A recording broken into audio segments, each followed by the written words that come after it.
नमस्कार, स्वागत है आपका जे न्यूज़ की एक और खास ग्राउंड रिपोर्ट में और मैं हूं आपके साथ पल्लवी। बता दें, जहां उत्तराखंड में भू कानून और मूल निवास का जो मुद्दा है काफ़ी गड़बड़ा रहा है, इसके चलते आज हल्द्वानी में भी इसका असर देखने को मिला है। जी हाँ, इससे पहले आपने एक रिपोर्ट देखी होगी जिसमें बुद्ध पार्क में जो धरना प्रदर्शन किया गया था जो भू कानून और मूल निवास को लेकर, उसी जो रिपोर्ट का दूसरा पहलू हम आपके सामने लेके आए हैं। या बोलो कि इसके आगे जो रिपोर्ट है वो ये है जिसमें जो बुद्ध पार्क से जो लोग मौजूद थे वो अपनी रैली निकालते हुए अभी उत्थान मंच के गोलजू मंदिर में पहुंच गए हैं, जहां से उनकी ओर से जो आगे की रणनीति है वो बनाई जा रही है। चलिए आगे लोगों से बात करते हैं कि क्या पूरा मामला है, क्या लगता है उनको कि किस प्रकार से इसमें आगे संज्ञान लेना चाहिए और आगे किस प्रकार से पूरा आंदोलन को संचालित किया जाएगा। नमस्कार सर, आपका नाम सर? मेरा नाम भैरव लक्ष्मण है। सर, भू कानून के लेकर अलग अलग जिलों से लोग मौजूद हैं, लोगों ने आंदोलन किया है, रैली की है।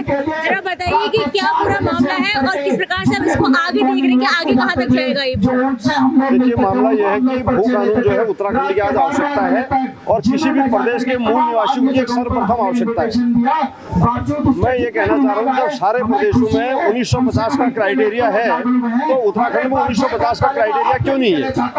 1950 का क्राइटेरिया होना चाहिए, क्योंकि जब उत्तराखंड राज्य अलग बना, हम लोगों ने उत्तराखंड राज्य के लिए संघर्ष किया तो उसमें बाहरी प्रदेशों के बहुत सारे लोग उत्तराखंड में प्रवेश कर गए और यहाँ के निवासी बना गए। हमारे जो लोकप्रिय सरकारें हैं जिनको हमने चुन के भेजा, उन्होंने सन 2000 का क्राइटेरिया बना दिया। जबकि जो हमको अधिकार मिलते थे मूल निवास के कारण जो हमको अधिकार मिलते थे, आर्मी में हमारे बच्चों को भर्ती होने में छूट मिलती थी, उनके लंबाई में छूट मिलती थी, उसके अलावा सरकारी नौकरियों में भी जितनी छूटें मिलती थी वो मूल निवास इन्होंने समाप्त करके स्थायी निवास कर दिया है। अब उसका लाभ सभी लोग उठा रहे हैं। उत्तराखंड का जो मूल निवासी उसका लाभ नहीं उठा पा रहा, उससे वंचित है।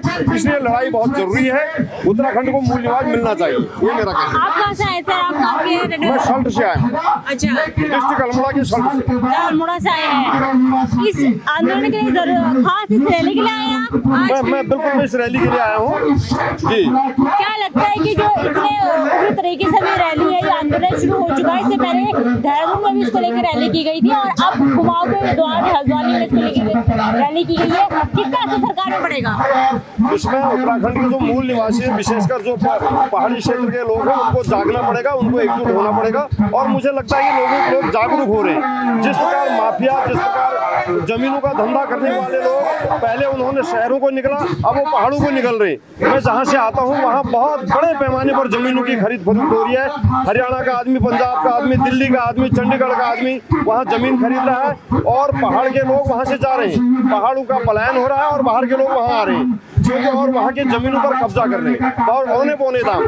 सरकार ने कोई ऐसी सशक्त नीतियाँ नहीं बनाई, कोई ऐसा भू कानून नहीं बना। जो आधे अधूरे कानून बने भी थे उनको हमारे भाजपा की त्रिवेंद्र रावत की सरकार ने खत्म कर दिया और उस कानून की बहुत सख्त आवश्यकता है। तभी पहाड़ बचेगा, तभी हिमालय बचेगा, तब ये संसाधन बचेंगे, तभी भारत बचेगा। ये मेरा मानना है। आपका नाम? मेरा नाम कुसुमलता बौड़ाई। पहले बताइए भाई कहाँ से? मैं काशीपुर से आई हैं। भू कानून को लेकर जो युवा है काफी सीरियस दिखाई दे रहे हैं इस बारे में और काफी उग्र भी वो नजर आ रहे हैं। इससे पहले देहरादून में रैली की गई थी, अब कुमाऊं का द्वार कहे जाने हल्द्वानी में इसकी रैली की गई है। क्या लगता है सरकार में कितना असर पड़ेगा? असर देखिए, जब जन एकजुट हो जाता है तो हमने हमेशा उसका अंजाम देखा है। चाहे वो भारत की आज़ादी की क्रांति हो, चाहे वो उत्तराखंड बनाने की क्रांति हो और अब उत्तराखंड बचाने की क्रांति हो, सबका रिजल्ट हमेशा सकारात्मक आया है। और हम उम्मीद कर रहे हैं कि जल्द से जल्द सरकार हमारी बातों को सुनेगी और हमारा मूल निवास 1950 और भू कानून जल्दी आएगा। क्या लगता है कि जो अगर भू कानून जब आ जाएगा, एक तो जो मूल निवास का भी जो एक जिक्र से वावा किया जाता है, कितना असर पड़ेगा, कितना लाभदायी उत्तराखंड के लिए होगा? बहुत लाभदायी होगा। देखिए, लोग बोलते हैं कि उत्तराखंड के लोग अपनी जमीन बेचते हैं, लेकिन लोग ये नहीं देखते कि उसके पीछे उनकी कितनी मजबूरी है। लोग ये नहीं देखते कि लोग रो रो के अपनी जमीनें बेच रहे हैं, युवाएं रो रो के दिल्ली जा रहे हैं, नहीं जाना चाहते। कोरोना में आपने देखा कि कितने युवा वापस आए और आधे से ज्यादा चाहे खेती कर रहे हैं, चाहे उनकी बागवानी को कितना भी नुकसान हो रहा है, फिर भी अपना नुकसान झेल के वो यहाँ रह रहे हैं क्योंकि वो यहाँ रहना चाहता है। आप बताइए ना, किसको अपने घर से प्यार नहीं होता है? तो बहुत असर पड़ेगा हमारे आधे से ज्यादा। देखिए, आप जनसंख्या दिल्ली में बैठी है, जो और जगह बैठी है, वो वापस आ जाएगी। ये सब युवा है और एक बात कही जाती है कि जो उत्तराखंड की जवानी है वो उत्तराखंड के काम नहीं आती और सबसे ज्यादा युवाओं वाला राज्य उत्तराखंड माना जाता है। क्या ये भी इसका कारण रहता होगा? बिल्कुल बिल्कुल, उत्तराखंड की देखिए, क्योंकि 80% अगर आप गाँवों में देखें तो वहाँ बुजुर्ग हैं जो 60 से ऊपर है। आज भी देखिए, आज भी युवा कुछ अपने एग्जाम के कारण, अपनी जॉब के कारण नहीं आ पा रहे हैं। यही कारण है कि जो उत्तराखंड की जवानी उत्तराखंड में काम नहीं आ रही है, क्योंकि उत्तराखंड की जवानी उत्तराखंड में है ही नहीं। जैसे उत्तराखंड बिजली देता है, उत्तराखंड पानी देता है, लेकिन वही उत्तराखंड को नहीं मिलता। तो उत्तराखंड की जवानी और उत्तराखंड का जो पानी है वो उत्तराखंड के काम इसीलिए नहीं आ रही क्योंकि हमको दिया ही नहीं जा रहा है। हमारे युवाओं को भगाया जा रहा है। भगाया ऐसे जा रहा है कि ना यहाँ पे स्वास्थ्य सुविधाएं हैं, ना यहाँ पे पढ़ाई की सुविधाएं हैं और ना यहाँ पे नौकरी है। इन दिनों से अगर कुछ एक भी होता ना तो कम से कम कुछ, अगर पढ़ाई अच्छी होती तो 12वीं तक का BA कॉलेज के युवा यहाँ रुकते। अगर नौकरी होती तो 30, 35, 40 साल तक के लोग यहाँ पे रुकते। और अगर स्वास्थ्य सुविधाएं होती तो पूरा जनमानस जो छोटे छोटे हैं, जो जब डिलीवरी होती है बाहर चले जाते हैं, वो भी यहाँ रुकते। तो अगर हमें ये मूल निवास 1950 मिल जाएगा तो हमें बहुत सी रोजगार हमारे लिए खुल जाएंगे, हमारी जमीनें बच जाएंगी, हम अपनी जमीनों पे मालिकाना हक जता पाएंगे, ठीक है, हम अपने देवी देवता, अपने थान बचा पाएंगे। क्योंकि ये जमीनें इतने एकड़ों में बिक रही है। 2018 का कानून देखिए आप, जमीनें इतनी एकड़ों में बिकी हुई हैं, उनमें हमारे थान भी चले गए हैं। अब मुश्किल हो गया, हमारा पूजा करना मुश्किल हो गया है, हमारा अपनी जमीन में रहना मुश्किल हो गया और ऐसा किसी राज्य में नहीं हुआ होगा। नमस्कार सर, आपका नाम? मैं दिनेश जोशी, जिला अध्यक्ष अल्मोड़ा, उत्तराखंड क्रांति दल। अल्मोड़ा से आए हैं आप? जी जी। भू कानून को लेकर पूरा उत्तराखंड है काफी गंभीर रख रहा है और युवाओं से लेकर हर कोई भू कानून की मांग कर रहा है। बताइए जरा, क्या भू कानून है, विकास क्या है जो अभी वंचित है? कोई वैसा तो ऐसा वंचित कोई होगा नहीं। जिस प्रकार से उत्तराखंड में चर्चाएं चल रही है, क्या कानून है? सरल भाषा में समझाना चाहिए दर्शकों को। पहले मैं हूँ भू कानून पे। भू कानून जो हमारा एक ऐसा कानून की हम मांग कर रहे हैं क्योंकि हमारे यहाँ की जमीन है आज जिस तरह से बिक रही है उस पर एक रोक लगे। जैसे कि हमारे पड़ोसी प्रदेशों में एक कानून है, वहाँ पे बाहर का आदमी अगर कोई जमीन लेता है उसकी सीमा रखी गई है और वो हमारे वहाँ प्रदेश में भी रखी गई, मगर इसको बार बार चेंज कर दिया गया। और आज ऐसी स्थिति हो गई है कि यहाँ कोई भी व्यक्ति आए और कितनी भी जमीन ले ले, वो यहाँ का स्थायी निवास प्रमाण पत्र बना ले और स्थायी निवास प्रमाण पत्र बनाने के बाद आज हमारे बीच के हमारे युवाओं की नौकरियों को छीन रहे हैं। वही मूल निवास भू कानून से जुड़ा हुआ है। मूल निवास में यह है कि हमारा मूल निवास होगा, वहाँ पे की जॉब है, यहाँ की कुछ नौकरियों पे हमारे लोगों को रोजगार मिलेगा। मगर बाहर के लोगों ने जब यहाँ जमीनें खरीद ली, उन्होंने अपने बच्चों के स्थायी निवास बना लिए, तो सरकार ने उस स्थायी निवास को मूल निवास बनाकर उन लोगों को जॉब दे दी। आज उन नौकरियों में है और हमारा युवा, हमारा पहाड़ का युवा आज ऊंची बेरोजगारी की दर पर भटक रहा है। इसलिए आज ये डिमांड उठ रही है और ये डिमांड बहुत पूर्व उत्तराखंड क्रांति दल ने रखी थी कि मूल निवास और भू कानून यहाँ का एक मूल मुख्य मुद्दा है, मगर उसको सरकार ने नकारती रही। आज उसका आप देख रहे हैं कि आज जनता, युवा, आपके सामने देख रहे होंगे कि सबसे ज्यादा युवा इस रोड पे आ गया है। उसका रीजन यही है कि युवा को आज पुनः अपने अधिकारों के लिए इस उत्तराखंड के अंदर लड़ना पड़ रहा है। जैसे आप खुद कह रहे हैं कि युवा इसमें काफी बढ़ चढ़ के भाग ले रहे हैं और एक कहावत की जाती है उत्तराखंड के लिए, कही जाती है कि जो उत्तराखंड की जवानी उत्तराखंड के काम नहीं आती, और काफी ज्यादा युवा उत्तराखंड में रहता है। क्या ये भी कारण रहता होगा? बिल्कुल सही कहा आपने। एक नारा हुआ करता था उत्तराखंड का पानी और यहाँ की जवानी यहाँ के काम आएगी, मगर आज यहाँ काम नहीं आ रही। उसका मुख्य मुद्दा पलायन है और ये पलायन ये दोनों ही भू कानून और आपके मूल निवास से लिंक करते हैं। अगर यहाँ का भू कानून बन जाए, यहाँ चकबंदियाँ हो जाए, यहाँ का मूल निवास यहाँ के लोगों को मिलने लग जाए, यहाँ के लोगों को नौकरी मिलने लग जाए, तो यहाँ का आदमी क्यों रोड पर आएगा? यहाँ का युवा, किस लिए युवा ने वो मांग की थी? उस 94 का आंदोलन आपके समक्ष रहा है। सब युवा, माताएं, बहनें, बुजुर्ग सभी लोग रोड पर उतरे थे, कर्मचारी तक रोड पर उतरे थे। उनका सपना था हमारा युवा होगा, हमारे बच्चे होंगे, हमारे बच्चों को रोजगार मिलेगा, हमारा एक अच्छा उत्तराखंड अलग एक राज्य होगा, पहाड़ी राज्य की परिकल्पना एक अलग होगी। मगर आज इन सरकारों ने सब जो एक परिकल्पना रखी गई थी उसको खत्म कर दिया और लूट खरोच की सरकारें चल रही हैं, क्योंकि आज इस स्थिति में पहुंच गया कि आज युवा फिर रोड पे आ रहा है। अगर भू कानून की बात करें तो ऐसा नहीं कि अभी उठाए मुद्दा, ये जो भू कानून का मुद्दा है काफी अरसे से चला आ रहा है कि भू कानून आना चाहिए। अभी तो सरकार ने भू कानून लाया नहीं है। क्या लगता है कि कहाँ जो सरकार इसमें गंभीरता क्यों नहीं ले रही है?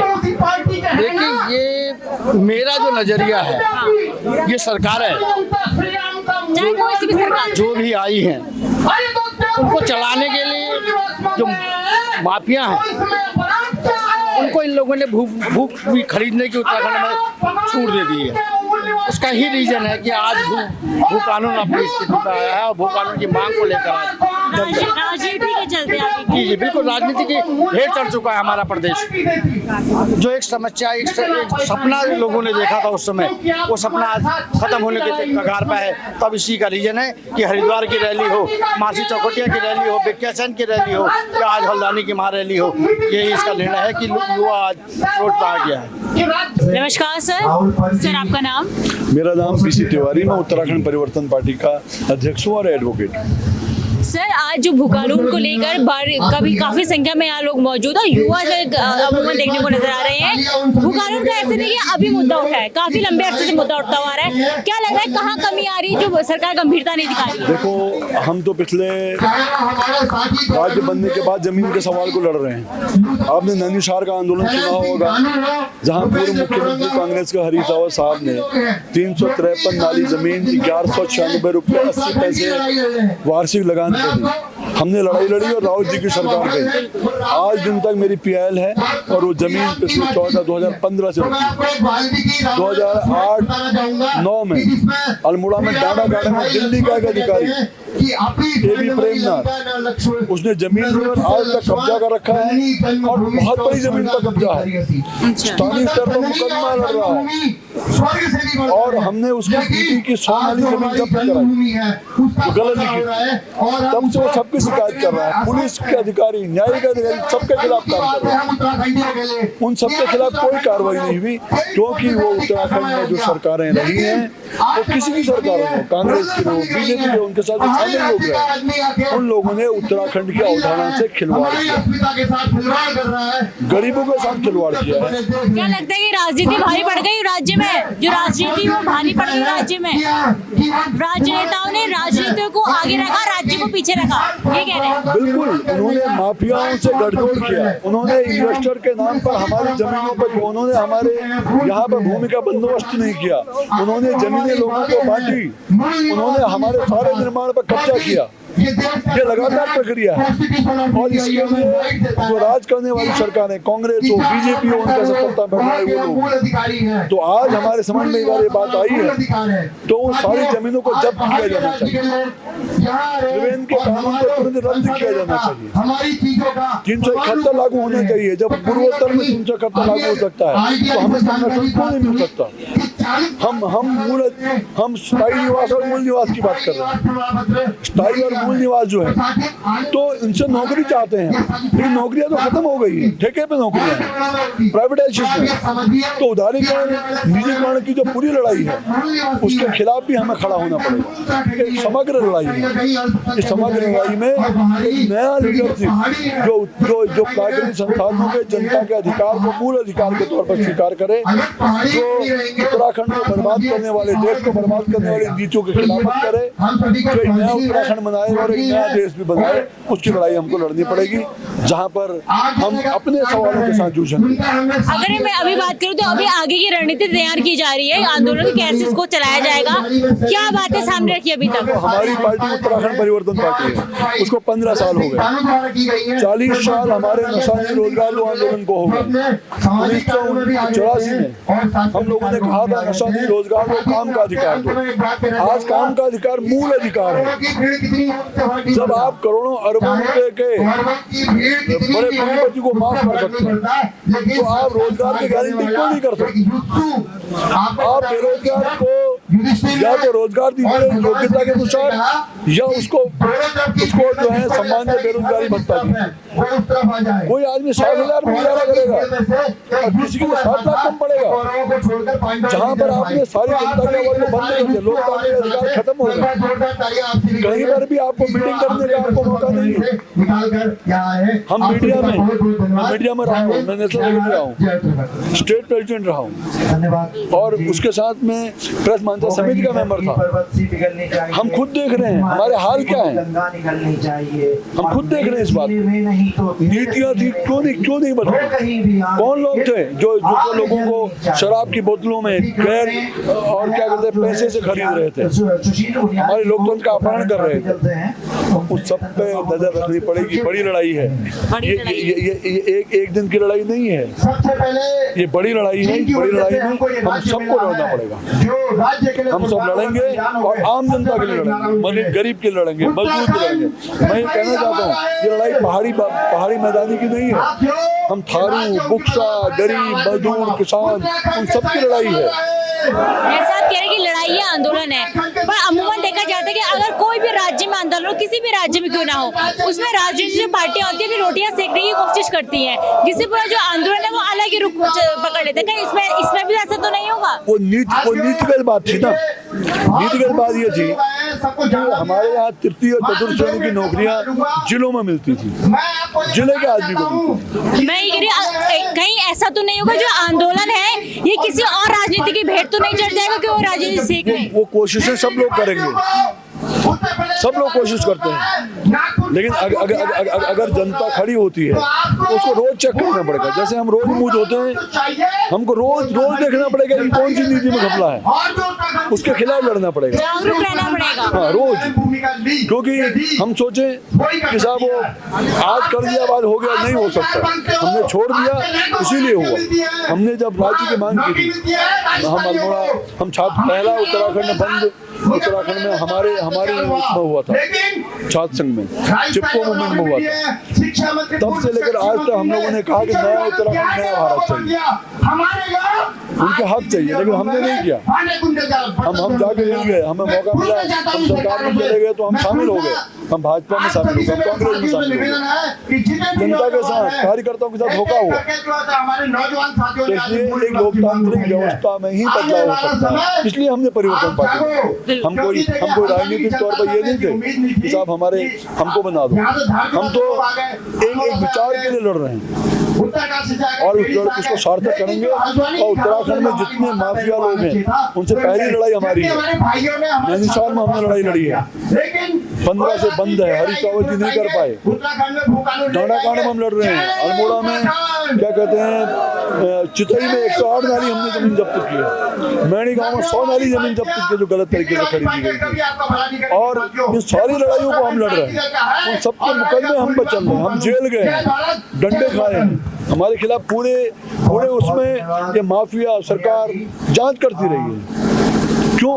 क्योंकि हम गरीब की लड़ाई लड़ रहे हैं, इसलिए हमको लड़ाई में शामिल होना पड़ेगा। वक्त लगेगा लेकिन हम जीतेंगे। नमस्कार सर। नमस्कार सर, मैडम। आपका नाम? मैं जगदीश चंद्र बोड़ाई, पूर्व सैनिक भी हूँ और फिलहाल उत्तराखंड क्रांति दल काशीपुर इकाई का जिलाध्यक्ष हूँ। कहाँ से आए सर आप? मैं मैडम अभी काशीपुर से आया हूँ और मेरी टीम आ रखी है, पूरी करीब 50-60 लोगों की हमारी टीम आई हुई है। जो इस आज के जो आंदोलन है इसमें करीब 100 से ज्यादा संगठनों ने अपना समर्थन दिया है। हम भी इस भू कानून और मूल निवास को समर्थन देने आए हुए हैं। मैं आपको बताता हूँ कि मैं सन 81-82 से इस उत्तराखंड क्रांति दल से जुड़ा हूँ। जब उस समय डीडी पंत जब शुरू में यहाँ आए थे तो उस समय जब हमारा सूरज का निशान हुआ करता, फिर उसके बाद मैंने इंटर किया, ग्रेजुएशन किया, फिर मैं फौज में भर्ती हो गया, फौज में भर्ती होने के बाद फिर वापस रिटायर आया और रिटायर होने के बाद फिर भी जो है जब यहाँ अन्याय हो रहा है कि यहाँ पर हमारे बच्चियाँ सुरक्षित नहीं है, हमारी बहनें सुरक्षित नहीं है, हमारी लड़कियों की बातें तो बड़ी बड़ी होती हैं लेकिन उनके साथ न्याय नहीं होता है। हमारा मूल निवास हमारा स्थायी निवास में बदल दिया, क्योंकि जो यहाँ के मूल है उनको स्थायी बना दिया, मूल को स्थायी बना दिया।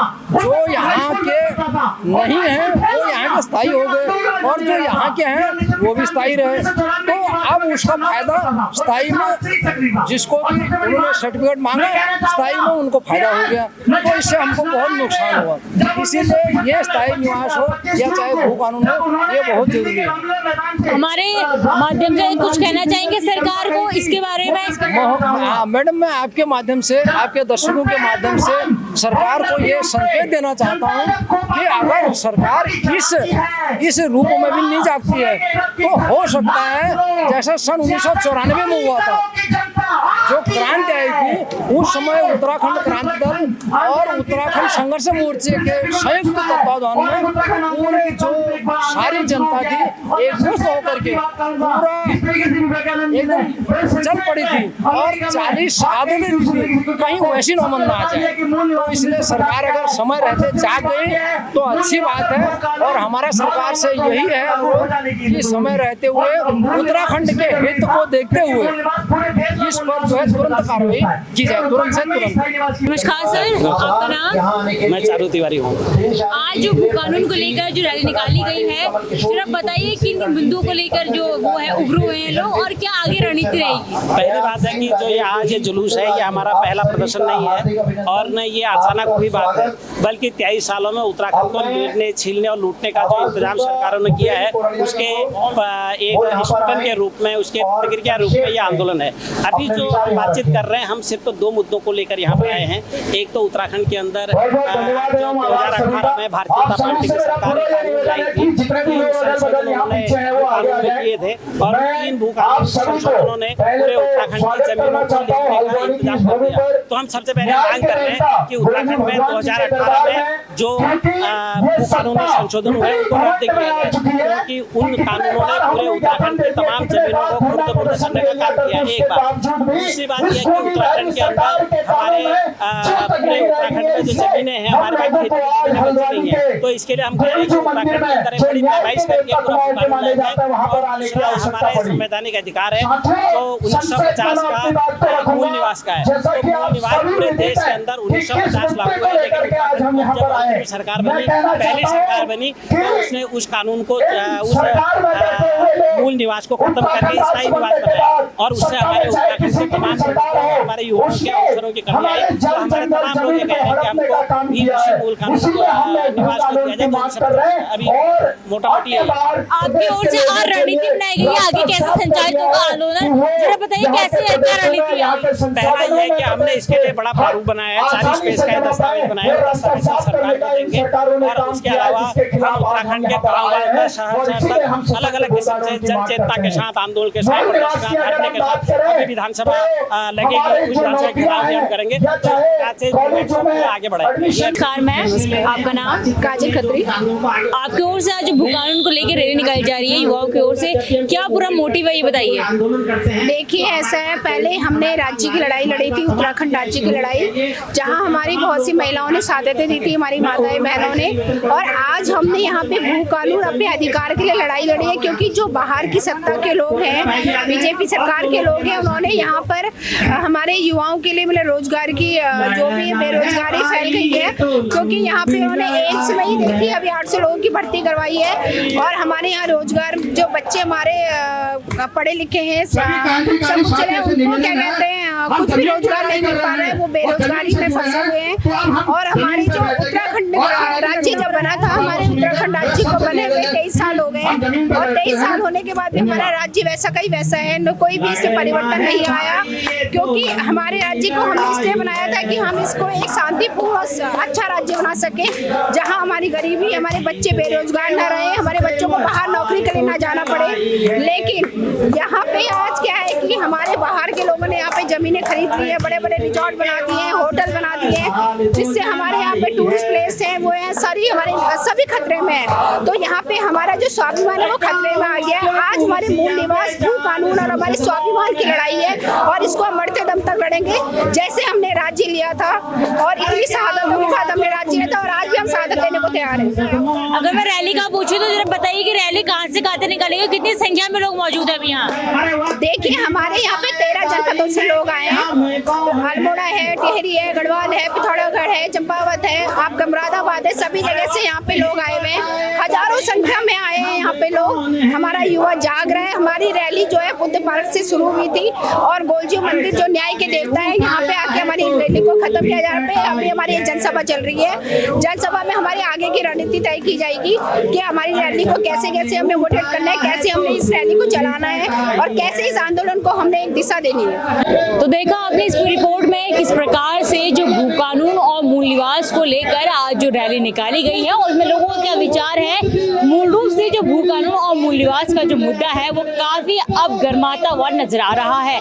बता दें इससे पहले देहरादून में भी इसके संदर्भ में एक रैली आंदोलन किया गया था, वहीं अब इसका असर कुमाऊं का द्वार कहे जाने हल्द्वानी में भी देखने को मिल रहा है। और अभी इसमें जो इस रैली में उत्थान मंच में इसकी आगे की रणनीति बनाई गई है। इससे साफ स्पष्ट होता है कि जो ये आंदोलन है ये अब रुकने वाला नहीं है। अगर इनकी बात नहीं मानी गई तो ये आंदोलन है और उग्र हो जाएगा। फिलहाल इस खास रिपोर्ट में बस इतना ही। मेरी सहयोगी तनुजा के साथ पल्लवी, JJ न्यूज़ हल्द्वानी। नमस्कार।